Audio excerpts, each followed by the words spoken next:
Yeah, praise the Lord, brothers and sisters. నా ప్రియమైన సహోదరి సహోదరులారా, దేవుని నామమున మీ అందరికీ వందనాలు. I greet to all of you in the name of Lord and Savior Jesus Christ. మన ప్రభువును రక్షకుడైన యేసుక్రీస్తు వారి నామమున మీ అందరికీ శుభములు తెలియజేస్తున్నాను. In the world, Jesus Christ is only our hope. ఈ లోకంలో మనం చూసినట్లయితే యేసుక్రీస్తు ప్రభు మాత్రమే మనకు ఒక నిరీక్షణగా ఉన్నాడు. Even though you are surrounded by the hopeless people, మన చుట్టూ నిరీక్షణ లేని జనాలు ఉన్నా we have a hope. మనం ఒక నిరీక్షణ కలిగి ఉన్నాం. This hope is not dead. ఈ నిరీక్షణ మృతమైంది కాదు, It is a living hope ఇది సజీవమైన నిరీక్షణ. because Jesus Christ has resurrected from dead. ఎందుకంటే యేసుక్రీస్తు ప్రభువారు మరణమును జయించి పునరుద్ధారుడయ్యాడు. That always gives me a tremendous hope in our life. దాన్ని మనం చూసినట్లయితే ఎంతో గొప్ప నిరీక్షణ మనకు కలుగుతుంది.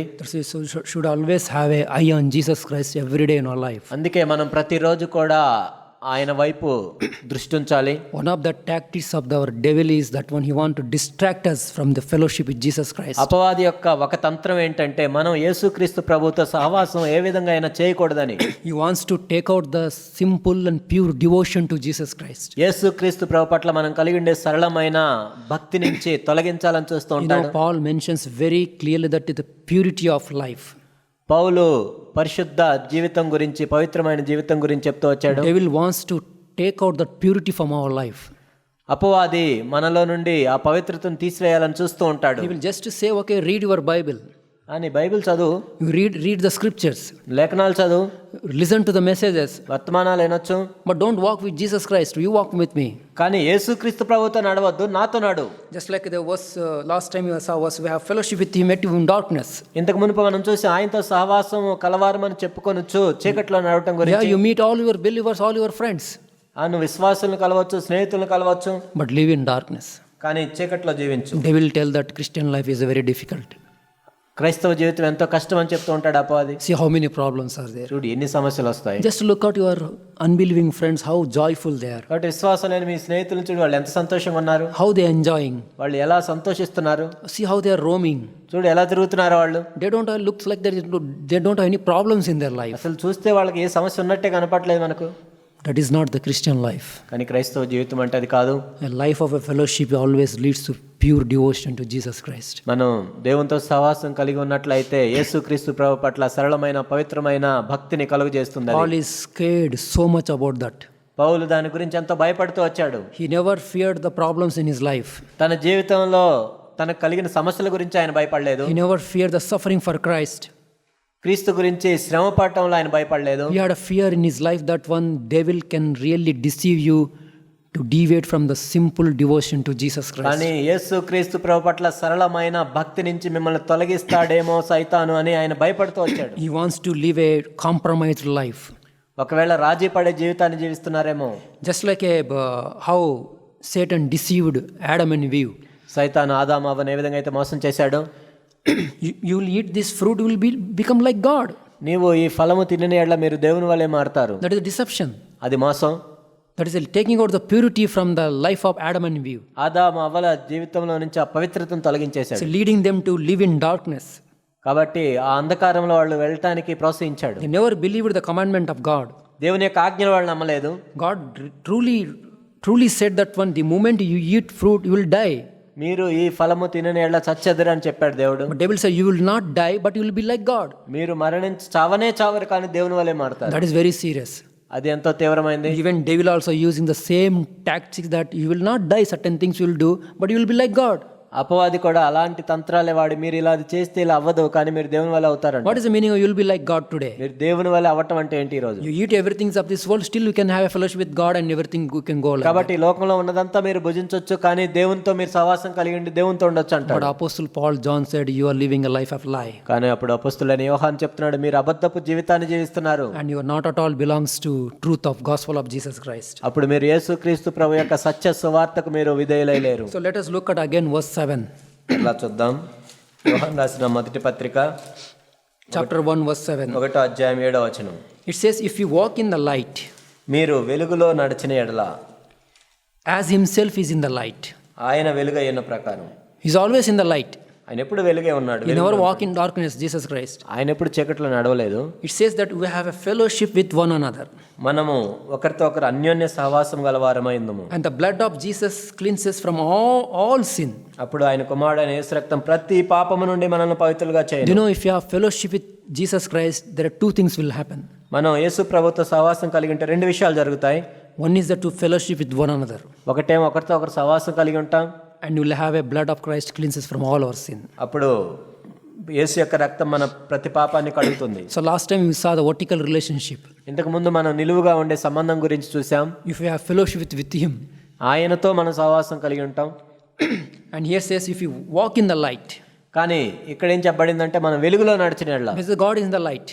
దేవుడు వెలుగు అయిన ప్రకారం, The moment if I am in the light, God is in the light, you have fellowship with one another. కాబట్టి దేవుడు వెలుగై ఉన్నాడు, మనం కూడా వెలుగులో ఉంటే మనం ఒకరితో ఒకరు సహవాసం కలిగి ఉంటాం. Not only I will have a relationship with Jesus Christ, I will have a relationship with the brothers and sisters in the body of Jesus Christ. అప్పుడు నా యేసుక్రీస్తు ప్రభువుతో సంబంధం కలిగి ఉంటే మాత్రమే కాదు, ఆయన శరీరంలో ఉన్న ప్రతి సహోదరితో కూడా సంబంధం కలిగి It ఉంటాం. means it is a horizontal relationship.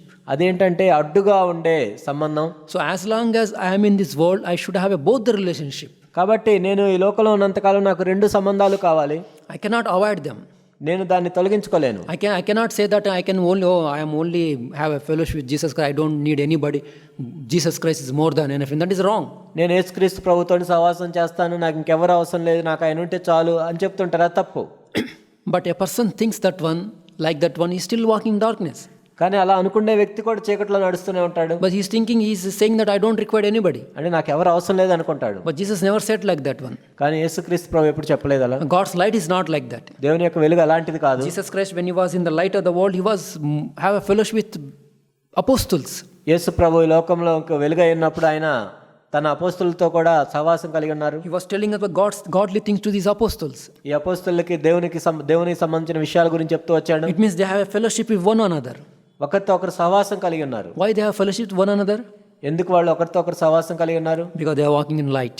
ఎందుకంటే వాళ్ళు వెలుగులో నడుస్తున్నారు Because కాబట్టి. they are walking with Jesus Christ. ఎందుకంటే వాళ్ళు యేసుక్రీస్తు ప్రభువుతో నడుస్తున్నారు. In the same way, if I say I am fellowship with Jesus Christ, I should also have a fellowship with one another. అదే విధంగా నేను కూడా యేసుక్రీస్తు ప్రభువుతో సహవాసం కలిగి ఉన్నానని నేను చెప్తున్నానంటే నేను ఇతరులతో కూడా సహవాసం కలిగి ఉండాలి. Let us see one verse in as a warning. It says in Hebrews 10. హెబ్రీయులకు రాసిన పత్రిక 10వ అధ్యాయం. It says verse 24. 24. See here, let us consider how to stimulate one another to love ఇక్కడ ఒకరినొకరు ప్రేమ చూపుటకు ఏ విధంగా పురికొల్పవలనో చూద్దాం. and good deeds. మంచి పనులు చేస్తూ. So what fellowship will do? సహవాసం ఏం చేస్తుంది? So if I am fellowshipping with the brother Ravindra Reddy, నేను how I know to stimulate one another love and good deeds? కాబట్టి నేను ఈ సహోదరునితో సహవాసం కలిగి ఉన్నప్పుడు నేనేం ఆలోచించాలంటే ఈ సహోదరుడు ప్రేమ కలిగి సత్కార్యాలు చేయడానికి ఏ విధంగా పురికొల్పాలి. So he will tell how he has walked with God in the light, and that testimony can be an encouragement to me and stir up my love in my heart. ఒకవేళ ఈ సహోదరుడు దేవుని యొక్క వెలుగులో నేను ఏ విధంగా నడవాలి అని నాకు సాక్ష్యం నాతో పంచుకున్నప్పుడు అప్పుడు నేను కూడా ప్రోత్సహించబడతాను. ఆ In the విధంగా same way, when I'm walking with God, what God has done to me, when I share something to him, he'll also get stimulated and love God. కాబట్టి నేను కూడా దేవునితో ఆ విధంగా నడుస్తున్నప్పుడు అది నేను ఈ సహోదరుడితో పంచుకున్నప్పుడు ఆ సహోదరుడు కూడా ప్రోత్సహించబడి దేవునిలో నడుస్తాడు. I remember one incident in the Paul's life. పౌలు జీవితంలో ఒక సంఘటన నాకు గుర్తుంది. He left when Timothy he moved to Macedonia.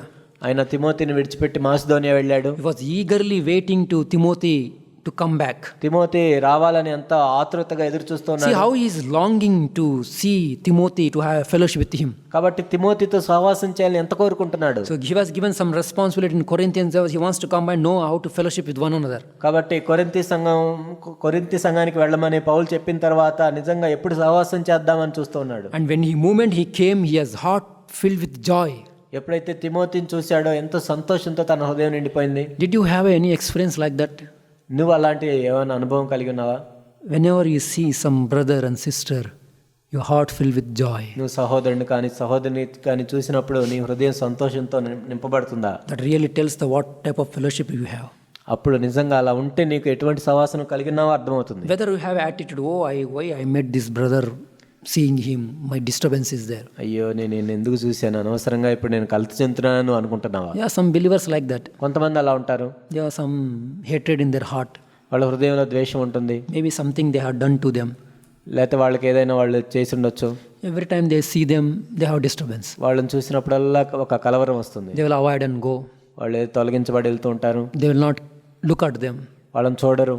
They will not fill with joy when they see the brothers and sisters in Jesus ఆ Christ. సహోదరుని చూసినప్పుడు వాళ్ళు సంతోషంతో నిండరు వాళ్ళ హృదయం. I tell you, my brothers and sisters, నేను చెప్తున్నాను నా ప్రియ సహోదరి సహోదరులారా, if anybody having such type of spirit, ఒకవేళ అటువంటి ఆత్మ ఎవరైనా కలిగి ఉన్నట్లయితే we are simply walking in darkness.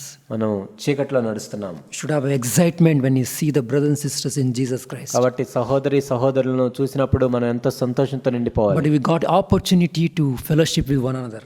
మనం ఆ విధంగా సహవాసం చేసుకోవడానికి దేవుడు అవకాశాన్ని ఇచ్చాడు. Why I am walking light? ఎందుకంటే నేను వెలుగులో నడుస్తున్నాను కాబట్టి. But he is in the light.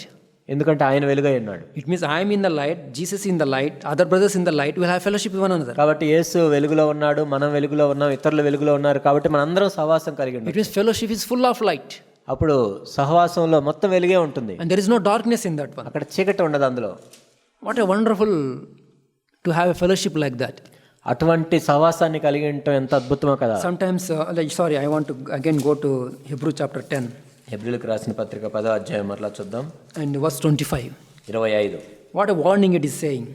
ఏంటి ఇక్కడ వాగ్దానం? It says not forsaking our own assembling together. కాబట్టి సమాజముగా కూడుట మానక, as is the habit of some, కొందరు మానుకొంచున్నట్టుగా, but encouraging one another. ఒకరినొకడు హెచ్చరించుచు, all the more as you see the day drawing near. ఆ దినము సమీపించుట మీరు చూచిన కొలది మరి ఎక్కువగా. Almost this is written 2000 years back. 2000 సంవత్సరాల క్రితం రాయబడిన మాట ఇది. Why? There is a strength in the fellowship. ఎందుకంటే ఆ సహవాసంలో ఒక బలం ఉంటుంది. Devil knows there is a unity, there is so much power is there. ఎందుకంటే ఒక ఐకమత్యం ఉన్న చోట ఎంతో శక్తి ఉంటుందని సైతానికి తెలుసు. Wherever the unity is there, devil doesn't like that. ఎక్కడైతే ఐకమత్యం ఏకత్వం ఉంటుందో అక్కడ అపవాది ఓర్వలేడు. He wants to simply destroy that. దాన్ని పాడు చేయాలనే చూస్తుంటాడు. The people get scattered. ఆ తర్వాత వాళ్ళు విచ్ఛిన్నం చేస్తాడు. Just to have a fellowship with Jesus Christ, why you require some brothers and sisters to have a fellowship with you? అను యేసు ప్రభువుతో సహవాసించే వీళ్ళందరూ ఎందుకు నీకని చెప్తుంటాడు. Devil will tell, see how what they told you, see. చూడు వాళ్ళు ఏం చెప్తున్నారు చూడు. They thinking about wrong about you. నీ గురించి చూడు ఎంత తప్పుగా ఆలోచిస్తున్నారో. So devil put all these thoughts in our minds. అపవాది మన మనసులో ఇలాంటివి పెడుతూ ఉంటాడు. And devil tell that okay, better to have fellowship with Jesus Christ only. యేసు ప్రభువుతోనే నువ్వు సహవాసం చేయి. Sit all alone. నువ్వు ఒక్కడే ఉండు. Read Bible yourself. నీ అంత నువ్వు బైబిల్ చదువుకో. Listen to messages. వర్తమానాలు విను. You are not required to fellowship with one another. ఎవరితో సహవాసం అవసరం లేదు. And don't call anybody. ఎవరికి ఫోన్ చేయొద్దు. There are some brothers and sisters are like that. కొంతమంది సహోదరులు ఆ విధంగా ఉంటారు. I have seen some brothers and sisters whenever the problem is that they will come to church. నేను కొంతమందిని చూశాను సహోదరులు వాళ్ళకి ఎప్పుడైతే సమస్య వస్తుందో అప్పుడే సంఘానికి వస్తారు. And they will also call, brother, please, after so many months, brother, I have so many problems, please pray for me. వాళ్ళు అనేక నెలలకు ఫోన్ చేసి ప్రార్థన చేయమని ఫోన్ చేస్తుంటారు. They don't have any desire to have a fellowship with one another. ఒకరితో ఒకరు సహవాసం చేయాలనే ఆశ కూడా వాళ్ళు కలిగి ఉంటారు. But I am not talking about present situation, brother, sisters. అంటే నేను ఇప్పుడున్న పరిస్థితుల గురించి చెప్పట్లేదు. The situations are different, that's why you are gathering online. ఇప్పుడు మన పరిస్థితులు వేరుగా ఉన్నాయి కాబట్టి మనం ఆన్లైన్లో కలుస్తున్నాం. Even today your online gathering is there. ఇప్పుడు కూడా ఆన్లైన్లో మనం కలుస్తూనే ఉన్నాం. How many are really desire to have attend the every Sunday's evening prayer meeting? మరి ఆదివారం సాయంత్రం మనకు ప్రార్థనా కూడిక జరుగుతుంది. ఎంతమందికి నిజమైన ఆసక్తి ఉంది అందులో పాల్గొనడానికి? Only almost averagely 36 means 36 into 2 husband and wife. Almost less than 100 people are gathering. మనం చూస్తున్నట్లయితే అక్కడ 36 మంది కనపడుతున్నారు. అందులో ఇంటూ 2 వేసుకుంటే కనీసం 100 మంది కన్నా తక్కువే కనపడుతున్నారు. I believe that this is also a test for us. ఇది కూడా ఒక మనకు పరీక్ష అని నేను నమ్ముతున్నాను. Let me see, my brothers and sisters, I will conduct my church online. How many people will show interest to follow me? నేను నిజంగా ఆన్లైన్లో ఒక మీటింగ్ పెట్టినప్పుడు వెంబడించడానికి ఎంతమంది సిద్ధంగా ఉన్నారు? Maybe God is looking like that. బహుశా దేవుడు అలా చూస్తున్నాడేమో. I'll allow this CFC Hyderabad let the conduct the online meeting. How many people will really attend? CFC హైదరాబాద్లో ఆన్లైన్ మీటింగ్ పెట్టినప్పుడు ఎంతమంది వస్తారో చూద్దాం. How many brothers and sisters hunger and thirst? ఎంతమంది సహోదరులు ఆకలి దప్పిక కలిగి ఉన్నారు? I question myself like that. నన్ను నేను ప్రశ్నించుకున్నాను. What is there? Situations are like that one online. I can go and hear some brothers are speaking, some brothers are praying, will get encouraged, will get strength. సరే online అయితే ఏంటి, అయితే మనం వెళ్ళి మన కొంతమంది సహోదరులు మాట్లాడుతుంటారు, కొంతమంది ప్రార్థన చేస్తుంటారు, మనం పాల్గొందాం. So that we can have a fellowship with one another. ఆ విధంగా ఒకరితో ఒకరు మనం సహవాసం కలిగి ఉంటాం. Garden of Gethsemane, Jesus Christ expected have a fellowship with the Peter, James and John. Gethsemane తోటలో మనం చూసినట్లయితే యేసుక్రీస్తు ప్రభువారికే వేరే ఇతరుల ప్రార్థన అవసరమైంది. పేతురు, యాకోబు, యోహానులను అడిగాడు ఆయన. 2 or 3 times he came and tell, why cannot stay with me? 2-3 సార్లు అడిగాడు, నాతో మేలుకొని ప్రార్థన చేయండి. Temptation is there. ఒక శోధన ఉంది ఇక్కడ. See, that temptation is there. శోధన చూడండి అక్కడ. If you want to overcome temptation, you have to require a fellowship. కాబట్టి మనం శోధనను జయించాలంటే సహవాసం కావాలి.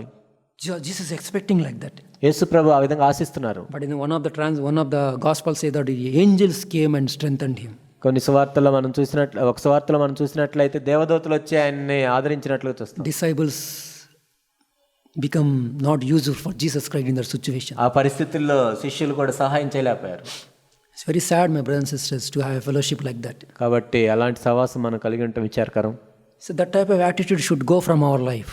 అలాంటి వైఖరిని మనం తొలగించుకోవాలి. Problems are there, no, I will call brother, he will pray for me. ఏమైనా సమస్యలు వచ్చినప్పుడే వాళ్ళకి మనం ఫోన్ చేద్దాం, He is quite loving, ఎంతగా ప్రేమించే వ్యక్తి ఆయన, compassionate. ఎంతో కనికరం గలవాడు. He will not say anything to us. ఆయన మనకి ఏమీ చెప్పలేదు. Even after 6 months also, if we go fellowship, nobody will say anything to me. 6 నెలల తర్వాత నేను వెళ్ళినా కానీ నన్ను ఎవ్వరేమనరు. You are fooling ourselves only. కాబట్టి మనల్ని మనం మోసగించుకుంటున్నాం. Let us see how Old Testament people are lived. పాత నిబంధన వ్యక్తులు ఏ విధంగా జీవించారు మనం. I want to read in some verses in Psalm 107. కీర్తనల 107. How the Old Testament, when they came out of Egypt, they are moving towards the land of Canaan, how they lived. వాళ్ళు Canaan దేశానికి వెళ్ళేటప్పుడు వాళ్ళు ఏ విధంగా వెళ్ళారో మనం చూద్దాం. Psalm 107 verse 6. కీర్తనల 107:6. Then they cried out to the Lord in their trouble, they healed all their tristes. వారు కష్టకాలమందు యెహోవాకు మొరపెట్టిరి, ఆయన వారి ఆపదల్లో నుండి వారిని విడిపించెను. And verse 13. 13. Then they cried out to the Lord in their trouble, he saved from all their distress. కష్టకాలమందు వారు యెహోవాకు మొరపెట్టిరి, ఆయన వారి ఆపదల్లో నుండి వారిని విడిపించెను. Verse 19. 19. When they cried out to God in their trouble, he saved from all their distress. కష్టకాలమందు వారు యెహోవాకు మొరపెట్టిరి, ఆయన వారి ఆపదల్లో నుండి వారిని విడిపించెను. And verse 28. 28. They cried out to the Lord in their trouble, he brought them up their distress. శ్రమకు తాళలేక వారు యెహోవాకు మొరపెట్టిరి, ఆయన వారి ఆపదల్లో నుండి వారిని విడిపించెను. God delivers from our troubles. దేవుడు శ్రమల్లో నుంచి విడిపించాడు. See that how they are delivered from all their troubles. ఆపదల్లో నుండి అన్ని ఆపదల్లో నుండి నడిపించారు. But people are forgotten to obey God. కానీ వాళ్ళు దేవునికి విధేయ చూపించడం మర్చిపోయారు. How they live now, they want to live for this world. When problems come, troubles come, they want to come to God, get deliverance. కాబట్టి వాళ్ళు ఈ లోకం కోసం జీవిస్తుంటారు. ఏమైనా శ్రమలు ఆపదలు వచ్చినప్పుడు దేవునికి మొరపెడతారు, దేవుడు విడిపిస్తూ ఉంటాడు. That is exactly like the 1 John chapter 1 verse 6. అది 1 యోహాను 1:6లో మనం చూసినట్లుగా, they are thinking I am fellowship with God and trouble is there, God wants to deliver me. నేను దేవునితో సహవాసం కలిగి ఉన్నాను, నాకేదో ఆపదలు వచ్చినాయి, దేవుడు విడిపించాడు. We are not called to live like that. ఆ విధంగా జీవించడానికి మనం పిలువబడలేదు. Whether troubles are there, whether problems are there, whether difficulties are there, situations are very bad, God wants to still have a fellowship with him. శ్రమలున్నా, ఆపదలు వచ్చినా, పరిస్థితులు భయంకరంగా ఉన్న ఎలాంటిదైనా కానీ దేవుడు మనకు తోడుగా ఉంటాడు. Whether it is a vertical relationship, whether it is a horizontal relationship. అది దేవునితో నేరుగా ఉండే సంబంధం కావచ్చు, లేకపోతే సహోదరులతో కలిగి ఉండే సంబంధం కావచ్చు. Never forget, my brothers, there is such a tremendous power is there in the fellowship. కాబట్టి సహవాసంలో ఎంతో గొప్ప శక్తి ఉందని మనం ఎప్పుడు మర్చిపోవద్దు. Bible says a fellowship always leads to strength in spiritually. సహవాసము ఆత్మీయంగా మనకు బలాన్ని ఇస్తుంది. That's why Jesus always sent the people 2 by 2. అందుకే యేసుక్రీస్తు ప్రభు ఎప్పుడు ఇద్దరిద్దరుగా పంపించేవాడు. One of the best fellowship is between husband and wife. అందులో గొప్ప సహవాసం భార్య భర్త మధ్య ఉండాలి. They can have a really fellowship with one another. ఒకరితో ఒకరు సహవాసం కలిగి ఉండాలి. Maybe there are so many mistakes made of seeing each other. ఒకరిలో ఒకరు ఎన్నో లోపాలు తప్పులు చూడొచ్చు. Doesn't matter, forgive one another, have a fellowship with one another. ఎన్నో ఉండొచ్చు, అయినా కానీ తప్పులను క్షమించి Because that brings the light of God in our midst. ఆ విధంగా మనం ఉన్నప్పుడు దేవుని యొక్క వెలుగు మనలోనికి వస్తుంది. Because light is coming in, darkness is departing. ఎందుకంటే ఎక్కడ వెలుగు ప్రవేశిస్తుందో అక్కడ చీకటి పారిపోతుంది. They cannot mix each other. ఆ రెండు కలిసి ఉండలేవు. That is very impossible to mix each other. అది అసాధ్యం రెండు కలిసి ఉంటాం. For example, the light is gone, somebody put a torch, light has come. ఒకవేళ ఇప్పుడు వెలుగు పోయింది అనుకోండి, టార్చ్ లైట్ వేసినా వెలుగు వస్తుంది. Immediately wherever the light is there, there is no darkness in that area. ఎక్కడ వెలుగు ఉంటుందో అక్కడ చీకటి ఉండదు. You can see very clearly. ఎంతో స్పష్టంగా మనకు తెలుస్తుంది. That is the fellowship. అదే సహవాసం అంటే. You can encourage one another like that. ఒకరిని ఒకరు ఆ విధంగా ప్రోత్సహించుకోవచ్చు. You can stir up one another in love. ప్రేమలో ఆ విధంగా పురికొల్పుకోవచ్చు. One of the why sometimes we will not grow in love? ఎందుకు కొన్నిసార్లు మనం ప్రేమలో ఎదగలేకపోతున్నాం? Because there is no fellowship, సహవాసం లేదు, there is no stimulation, పురికొల్పటం లేదు, there is no encouragement, ప్రోత్సాహం లేదు, there is no testimonies in our life, మన జీవితంలో గొప్ప సాక్ష్యాలు లేవు, there is no work of God in our life. దేవుని యొక్క పనే మనలో జరగట్లేదు. That's the problem. అదే సమస్య. If there is no work of God in our life, means there is no there is darkness in this there. మన దేవుడు ఎందుకు పని చేయట్లేదు? మనలో చీకటి ఉంది కాబట్టి. You are not receiving the light of God in our life. దేవుని యొక్క వెలుగును మనం స్వీకరించట్లేదు. We are not receiving the light of God on us. మన మీద దేవుని యొక్క వెలుగును పడనివ్వట్లేదు మనం. We want to always look somebody God can change their life. కాబట్టి దేవుని యొక్క వెలుగు ఎప్పుడైతే ప్రవేశిస్తుందో వారి జీవితం మారిపోతుంది. I have changed my life. నా జీవితం మారింది. Still God is changing me. దేవుడు ఇప్పటికీ మారుస్తూ ఉన్నాడు. Still I believe that some of your life also go on changing. మీ జీవితాలు కూడా మార్చబడుతూ ఉన్నాయని నేను నమ్ముతున్నాను. Because we are walking in light. ఎందుకంటే మనం వెలుగులో నడుస్తున్నాం. There is no darkness in Jesus Christ. యేసుక్రీస్తు ప్రభువులో ఎటువంటి చీకటి లేదు. He doesn't want a single person to live in darkness. ఏ ఒక్కరు కూడా చీకట్లో నివసించాలని ఆయన కోరుకోవటం లేదు. And what fellowship will do? The blood of Jesus Christ cleanses from all sin. యేసు రక్తము మన ప్రతి పాపమును కడిగి మనల్ని పవిత్రులుగా చేస్తుంది. He will cleanse us from all our secret sins. మన రహస్య పాపములన్నిటిని కడిగి పవిత్రులుగా చేస్తుంది. There is so much un-Christ-like characters are there in our life. ఎందుకంటే మనలో క్రీస్తు స్వరూప్యంలో లేని అనేకమైన విషయాలు మనలో ఉన్నాయి. The moment if I get more light, I can change it. కాబట్టి నేను ఎప్పుడైతే ఎక్కువ వెలుగు పొందుతానో అంతగా మార్చబడుతూ ఉంటాను. Apostle Paul said in the end of his life, అపోస్తలుడైన పౌలు తన జీవితం యొక్క చివరిలో చెప్పాడు, I am a chief sinner. నేను పాపుల్లో ప్రధానుణ్ణు. I always thought that verse. నేను ఎప్పుడు దాని గురించి ఆలోచిస్తున్నప్పుడు, Person is walked with God so many years and still end of his life he is saying I am a chief of a sinner. దేవునితో పౌలు అనేక సంవత్సరాలు నడిచిన తర్వాత కూడా చివరికి నేను పాపుల్లో ప్రధానుడని ఎందుకు అంటున్నాడు? What sins he has committed? ఏం పాపాలు చేశాడు ఆయన? After coming to Christ, క్రీస్తులోనికి వచ్చిన తర్వాత he never murdered, ఆయన ఒక హత్య ఏం చేయలేదు, he never fell in adultery, ఏదో ఒక వ్యభిచారంలో పడిపోలేదు, he never told a lie, ఏదో ఒక అబద్ధం చెప్పలేదు, he never hated them, ఎవరిని ద్వేషించలేదు. even so many people are forsaking him also he loved them. ఆయన అనేక మంది విడిచిపెట్టారు, అయినా కానీ వాడిని ప్రేమించాడు. Even Corinthians said you are not our apostle, కొరింథీయులు అసలు నువ్వు మాకు అపోస్తలుడు కాదు పో అన్నారు. and there is a divisions is there, వాళ్ళలో ఎన్నో విభేదాలు కలిగాయి. and still Apostle Paul said okay I forgive them. అయినా నేను వాడిని క్షమిస్తున్నా అన్నాడు. But then why he said I am a chief of sinner? మరి ఇంకెందుకు ప్రధాన పాపిని అంటున్నాడు? He sawing the light of God on his own nature. కాబట్టి తన సొంత స్వభావం మీద దేవుని యొక్క వెలుగును చూశాడు ఆయన. Lord, there is a problem with me. ఓ ప్రభువా, నాలోనే ఒక సమస్య ఉంది. There is some problem is there with me. నాలో ఏదో సమస్య ఉంది ప్రభువా. I am wrong. నేను ఒక చాలా తప్పుడుగా ఉన్నాను. I want to change. నేను మార్చబడాలి. Then you are using the blood of Christ to cleanse from all his sin. కాబట్టి యేసు రక్తం ద్వారా ప్రతి పాపాన్ని కడుక్కున్నాడు ఆయన. What a wonderful thing to cleanse ourselves like that. కాబట్టి ఆ విధంగా మనం కడగబడటం ఎంత అద్భుతమైన విషయం.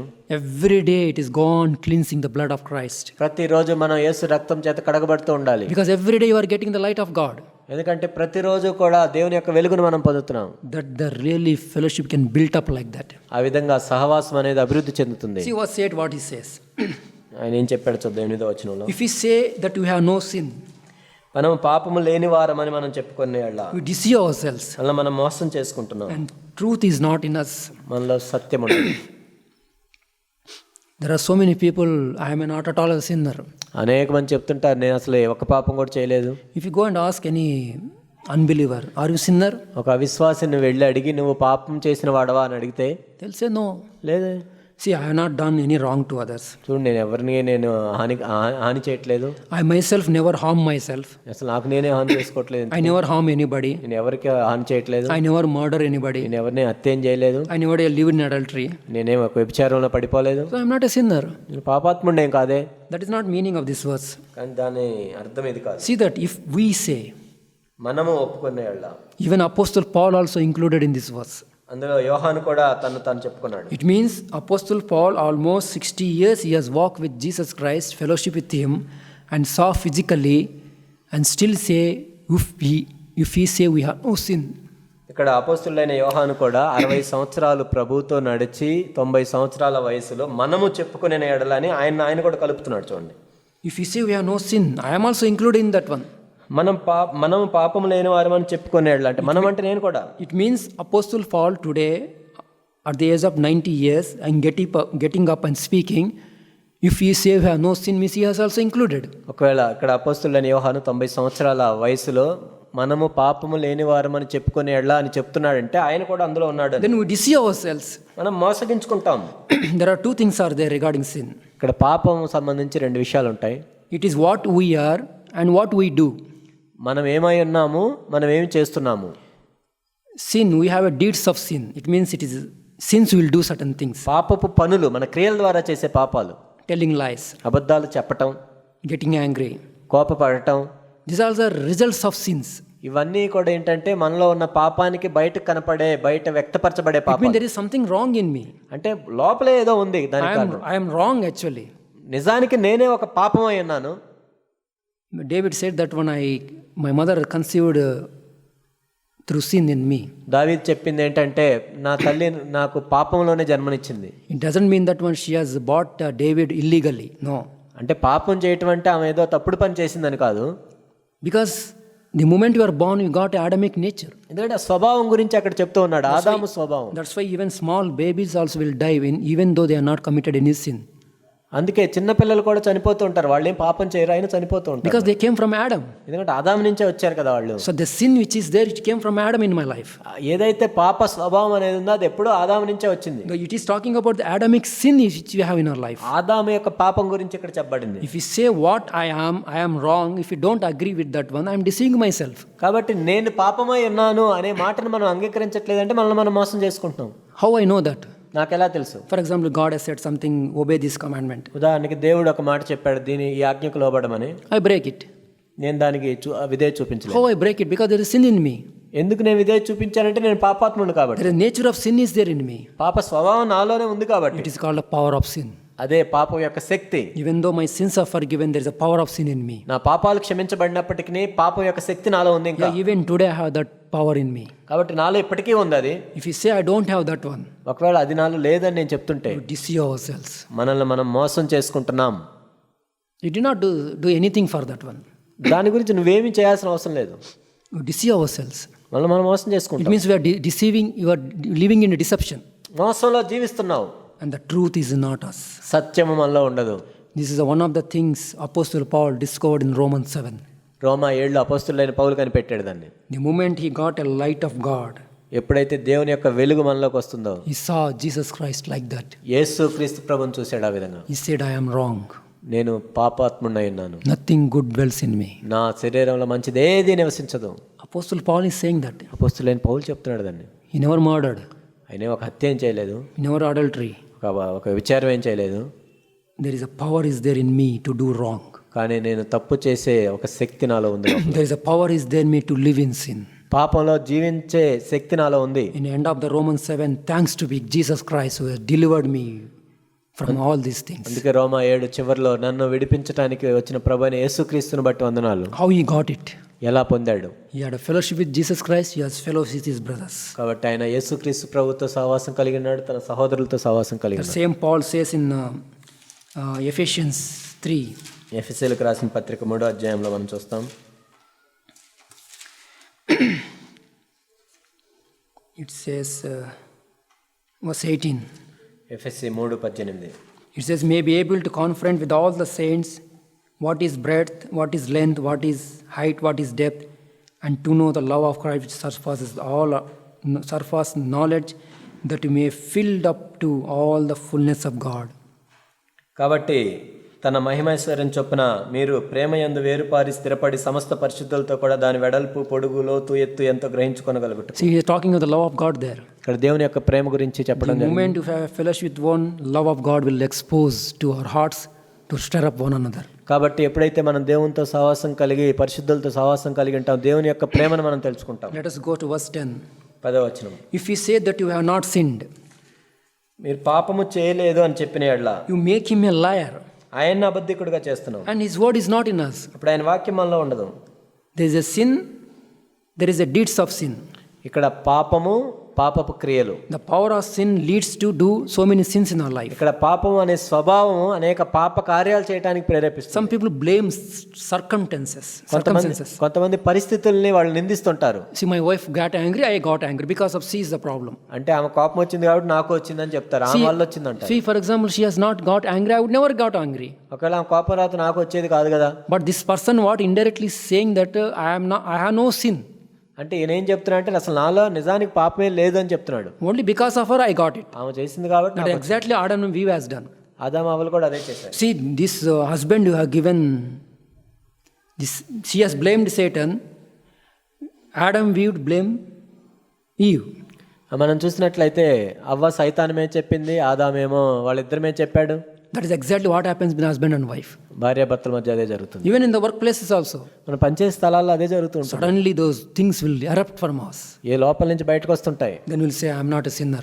నేను పాపాత్ముడు కాదని చెప్తాను. Some people they'll consider a sin as a very light thing. చాలా మంది పాపం అంటే అసలు దాన్ని పట్టించుకో, తేలిగ్గా తీసుకుంటారు. Yeah, that is a fault. సరే తప్పులు జరుగుతుంటాయి అంటారు. That is a mistake. తప్పు అంటారు దాన్ని. That is weakness. అదే బలహీనత కదా అంటారు. That is heredity. లేకపోతే వంశపారంపర్యంగా వచ్చిందంటారు. My grandfather lived in angry, I got him, I am also living like మా that. తాత బాగా కోపడేవాడు కాబట్టి నాకు ఆ కోపం వచ్చిందంట. Some people will justify like that. ఆ విధంగా సమర్థించుకుంటారు. If they justify like that, what happened? You are a liar. వాళ్ళు సమర్థించుకుంటే ఏమవుతుందండి, ఒక అబద్ధికుడు. You are not becoming a liar, you are making God as a liar.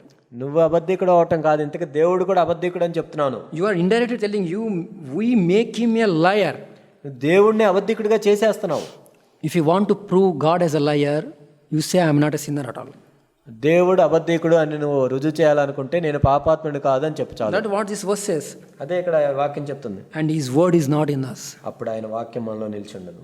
It's very serious thing, my brothers and sisters. We don't accept you are sinners. కాబట్టి మనం పాపాత్ములము, పాప స్వభావం నాలో ఉందని నువ్వు అంగీకరించినట్లయితే అది ఎంతో తీవ్రమైంది. It leads to Phariseeism.